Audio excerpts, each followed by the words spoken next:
If you want to become an intelligent investor, then you've landed just at the right channel. With this, let's start the video. Titan के analysis में मैं तनिष्क के ऊपर बहुत ज़्यादा stress करूंगा क्योंकि तनिष्क आज 86 to 88% of profit after tax है। तो यहीं पे ज़्यादा स्ट्रेस करने का मतलब बनता है क्योंकि इस बिजनेस को हमारे लिए समझना जरूरी है because this is the main key moving store for the business of Titan. Tanishq launch तो 1990s में 1994 में तनिष्क लॉन्च हुआ था एंड एक्चुअली में जो जर्सीज डिसाई हैं एंड जो उनके साथ उनकी टीम थी तो उन्होंने ये रियलाइज करा कि जिस भी एग्जीबिशन में जाते थे तो एग्जीबिशन किसकी होती थी, वॉचेस एंड ज्वेलरी की। तो इस वजह से उनके दिमाग में आइडिया है कि हम ज्वेलरी भी लॉन्च कर सकते हैं एंड जिस भी इंडियन एग्जीबिशन पे जाते थे उन्होंने ऑब्जर्व करा कि ज्वेलरी के डिजाइन इतने अच्छे नहीं थे। बट एक्चुअली जब तनिष्क लॉन्च हुआ था तो हमने यहाँ पे रिसेंटली बुक भी पढ़ी थी, Titan the making of a consumer giant. तो इस बुक में ये भी लिखा था कि तनिष्क के लॉन्च में इतना ज्यादा मार्केट के ऊपर इन्होंने रिसर्च नहीं करा।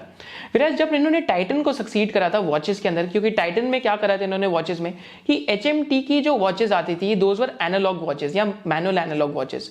विराज जब इन्होंने वॉचेस लॉन्च करी इन्होंने क्वार्ट्ज टेक्नोलॉजी पे लॉन्च करी एंड एक्चुअली में HMT का क्या फॉल्ट था कि HMT वॉचेस को as a utilitarian product use करती थी कि घड़ी तो पहननी है, टाइम ही तो देखना है। विराज टाइटन ने उस टाइम पे वॉचेस को एक फैशन स्टेटमेंट बनाया एंड उन्होंने देखा कि एक यंग एंड ग्रोइंग इंडिया को watches will be worn as a fashion statement. And उस टाइम पे जो स्विस वॉचेस थी जैसे स्वॉच का एग्जांपल हो गया तो स्वॉच का भी ट्रेंड बहुत ज्यादा कैरी ऑन कर रहा था। इस वजह से इन्होंने टाइटन को एक HMT से डिफरेंशिएट करने के लिए उस वाइट स्पेस को अटैक करा जिसको HMT फुलफिल नहीं कर पाया and this actually led to the death of HMT eventually. HMT की आज भी वॉचेस आती है बट टाइटन ने उस टाइम पे इस वजह से टाइटन नंबर 1 प्लेयर बन गया था एंड उनको ऑलमोस्ट 8 years लगे सिर्फ लाइसेंस लेने के लिए टाइटन वॉचेस बनाने के लिए। तो दिस जस्ट शोज अस कि टाटा ग्रुप में पेशेंस भी बहुत ज्यादा है। पर जब हम तनिष्क की बात करते हैं तो तनिष्क की जब मार्केट रिसर्च इन्होंने करी तो मार्केट रिसर्च के अंदर इन्होंने बहुत ज्यादा मेहनत नहीं करी एंड 18 कैरेट की गोल्ड के हिसाब से इन्होंने उस टाइम पे ज्वेलरी लॉन्च करी। अब इंडिया के अंदर ज्वेलरी सिर्फ 2 रीजन से खरीदी जाती है। पहला रीजन क्या है ज्वेलरी खरीदने का कि वेडिंग है या फिर जो डेली वेयर है इन सारी चीजों के लिए। बट जो सेकंड मेन रीजन है ज्वेलरी खरीदने का दैट इज एन इन्वेस्टमेंट। या आप इन्वेस्टमेंट के तौर पे गोल्ड ज्वेलरी को खरीदते हैं। आपने देखा होगा कि अगर आपके फैमिली में अगर कोई आपकी जैसे अगर मदर आपकी हाउस वाइफ है या तो अगर आपकी मदर बहुत ज्यादा गोल्ड में बिलीव करती हैं तो उनका यहाँ पे ज्वेलरी में इन्वेस्टमेंट बहुत होएगा। तो similarly this was the second reason. पर 18 कैरेट गोल्ड उतना ज्यादा प्योर नहीं होता as compare to 22 carat gold जिसका इंडिया के अंदर ट्रेंड था। तो इस वजह से तनिष्क जब इनिशियली लॉन्च हुआ था 1994 के बाद टिल 1998 1997 1998 तक ये कंपनी स्ट्रगल कर रही थी।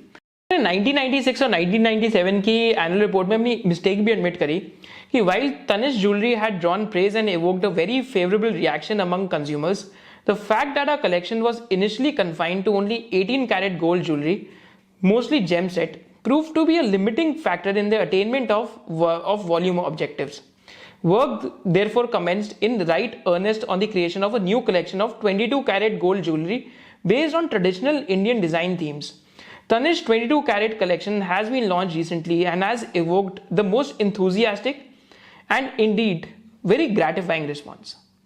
तो यहाँ पे 1996 और 1997 के अंदर कोर्स करेक्शन हुई। तो यहाँ पे तनिष्क लॉन्च करने का यहाँ पे पर्पस क्या था, यहाँ पे की ऑब्जेक्टिव क्या था और कौन सी वाइट स्पेस को ये मार्केट के अंदर टारगेट कर रहे थे।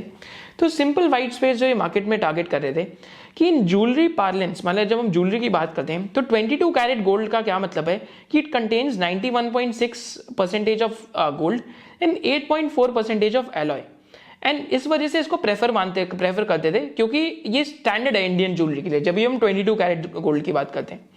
पर in absence of hall marking, उस टाइम पे हॉल मार्किंग नहीं थी 90s के अंदर, मेनी ज्वेलर्स जो फैमिली ज्वेलर्स थे वो कस्टमर्स को डिफ्रॉड करते थे लोअर प्योरिटी गोल्ड बेच के, बोलते ये थे कि हमने 22 कैरेट का आपको गोल्ड सेल करा है। तो इसकी वजह से क्या होता था कि कंज्यूमर्स का जो एक ट्रस्ट था वो भी बहुत मूव होता था। बट कंज्यूमर्स को ये बताएगा कौन कि आपकी ज्वेलरी एक्चुअली 22 कैरेट नहीं 18 या 19 कैरेट है।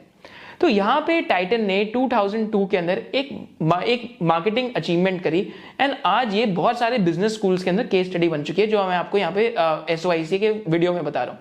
तो ये क्या केस स्टडी थी कि यहाँ पे एक टूल था by the name of carat meter. तो ये बेजल के अंदर एक एग्जीबिशन में घूम रहे थे, इन्होंने वहां पे रिकग्नाइज करा कि एक्चुअली में ये एक कैरेट मीटर के थ्रू आप गोल्ड की प्योरिटी बता सकते हैं। तो यहाँ पे हम एक छोटी सी एडवर्टीजमेंट देखते हैं। हेलो मैम, ये मिसेस सेन है। कुछ टाइम पहले अपने ही किसी ज्वेलर से खरीदा हुआ गोल्ड एक्सचेंज कराने यहाँ आई। एज यूजुअल गोल्ड की प्योरिटी चेक करने के लिए मैंने उसे हमारे कैरेट मीटर में डाल दिया। 22 कैरेट का गोल्ड 18 का निकला। अरे एक भी कैरेट कम पड़ जाए तो कितना नुकसान होता है पता है? पर उन्होंने कुछ नहीं कहा, गोल्ड एक्सचेंज किया और चुपचाप चली गई। मुझे तो लगा कि अब वो लाइफ में कभी गोल्ड खरीदेंगे ही नहीं, पर ऐसा नहीं हुआ। अब वो अक्सर यहाँ आती है। तो आप भी आइए तनिष्क, क्योंकि हम जानते हैं कि ये बातें आपके लिए कितने मायने रखती हैं। तो इस एडवर्टीजमेंट का क्या मतलब था कि एक कैरेट मीटर 12 लाख रुपीस का था एंड उस टाइम पे 14 कैरेट मीटर लेके आए एंड इन्होंने वहां पे ये स्कीम लॉन्च करी कि आप आके अपना गोल्ड चेक करवा सकते हैं। तो लोगों ने आके अपना गोल्ड चेक करवाया। तो जैसे ही गोल्ड चेक होता था तो देखा जो फैमिली ज्वेलर है उसने ऑलमोस्ट 17 कैरेट का बेचा, 18 कैरेट का बेचा या 19 कैरेट का बेचा और क्या बोला कि 22 कैरेट का गोल्ड था। तो इस वजह से एक मिसट्रस्ट बहुत ज्यादा क्रिएट होने लग गया एंड कस्टमर्स को पता लगने लग गया कि हमको इम्प्योर गोल्ड बेचा है। पर 1 ईयर के लिए टाइटन ने जब ये स्कीम लॉन्च करी तो वहां पे कोई सक्सेस नहीं उनको, क्योंकि उन्होंने ये तो प्रॉब्लम्स तो बता दी कंज्यूमर को बट उसका सोल्यूशन नहीं बताया। फिर उसके बाद उन्होंने कस्टमर्स को उसका सोल्यूशन बताया प्रॉब्लम का, impure to pure. So again this is one of the case studies. अगर आप बिजनेसमैन हैं, अगर आप बहुत कीन ऑब्जर्वर भी हैं मतलब यहाँ एंटरप्रेन्योरशिप के, तो आपको ये अपने पास लिखनी चाहिए इम्प्योर टू प्योर। जब 2002-2003 के अंदर ये एक स्कीम आई तो इसमें क्या था कि अब कस्टमर आ रहे थे एंड अगर उनका इम्प्योर गोल्ड था 19 कैरेट का या 20 कैरेट का तो तनिष्क उसको एक थोड़े से चार्जेस में 22 कैरेट का गोल्ड वहां पे दे देगा। तो अगर आपका gold is more than 19 to 20 carat तो आई थिंक 3-4% का ही चार्ज था, अगर उससे बिलो है तो 8 to 10% के आसपास का चार्ज था। तो इससे आपका गोल्ड इम्प्योर टू प्योर में कन्वर्ट हो जाएगा and this is what led to the success of Tanishq and initially Tanishq का जो एक्सपेंशन था यहां से स्टार्ट हुआ। बिजनेसेस की जब हम बात करते हैं ये तो यूजुअली डिमांड साइड की यहाँ पे मोड होते हैं, सप्लाई साइड का मोड होता है। तो तनिष्क एक ऐसा बिजनेस है जिसने डिमांड साइड पे भी मोड बनाया एंड सप्लाई साइड पे भी बनाया। तो डिमांड साइड का हमने देखा कि कैसे ट्रस्ट विन करके कंज्यूमर्स का डिमांड साइड पे मोड बनाया। बट अब हम सप्लाई साइड के मोड की बात करते हैं। तो सप्लाई साइड के मोड में जितनी भी गोल्ड लीसेस हैं तो बेसिकली तनिष्क और एक नॉर्मल ज्वेलर में क्या फर्क रहता है कि तनिष्क एक्चुअली गोल्ड लीज पे लेता है जो भी इंटरनेशनल बैंक है उनसे। तो यहाँ पे एक इन्वेंट्री का डी रिस्किंग हो जाती है। सपोज करते हैं आप एक लोकल ज्वेलर है एंड आपने गोल्ड की बाइंग आपकी बहुत महंगी हो रखी है एंड बाय चांस गोल्ड के प्राइसेस घट जाते हैं, सो अगेन एक इन्वेंट्री लॉस का रिस्क रहता है। बट तनिष्क इस रिस्क को हेज करता है bye basically taking the gold on lease. इस वजह से तनिष्क का जो भी डेट वेट है आपको ज्यादा दिखेगा। तो यहाँ पे अकाउंटिंग के अंदर भी कभी कभी थोड़े इश्यूज होते हैं बट वो एक्चुअली आपको एडजस्ट करके देखना चाहिए। सेकेंडली यहाँ पे ऑलमोस्ट जो 40% इनकी गोल्ड सोर्सिंग है वो गोल्ड एक्सचेंज स्कीम से होती है। गोल्ड एक्सचेंज स्कीम्स कौन सी कि 19 या 20 कैरेट का कोई गोल्ड लेके आ रहे हैं तो अगर कोई 19-20 कैरेट का लेके आते हैं तो अगेन उस पे ऑलमोस्ट 3 to 4% एक्स्ट्रा देके आप 22 कैरेट का गोल्ड लेके जा सकते हैं एंड उससे अगर आप कम लेके आ रहे हैं तो ऑलमोस्ट 8 to 10% आपको चार्जेस लग जाती है। So again these are some of the competitive advantages वो सप्लाई साइड के ऊपर बिल्ड कर रहे हैं। डिमांड साइड की एडवांटेज को और स्ट्रॉन्ग करने के लिए तनिष्क ने क्या लॉन्च करी थी, गोल्ड हार्वेस्ट स्कीम। तो गोल्ड हार्वेस्ट स्कीम क्या है कि every month you can pay 2000 rupees और in multiples of 1000 rupees for 10 months through the website of Tanishq, जहाँ पे इनकी फोन एप्लीकेशन भी है जो basically gold harvest mobile app है and you can avail up to 75% of one installment at the time of redemption. So this scheme of 10 installments plus 0.75 free is a new avatar and पहले 10 installments plus 1 free था।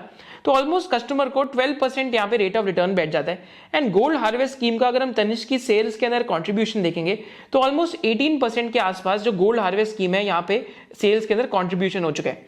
तो gold harvest scheme भी एक तरीके का जो consumers है उनके लिए इन्वेस्टमेंट का भी काम करती है एंड एट दी एंड उनको 10 to 12% के आसपास का रिटर्न भी बैठ जाता है। So this also ends up acting like a competitive advantage. और एक सोर्स ऑफ कम्पिटिटिव एडवांटेज क्या है कि तनिष्क के ऑलमोस्ट जो 92% डिजाइनर्स हैं 92% of designs are in house.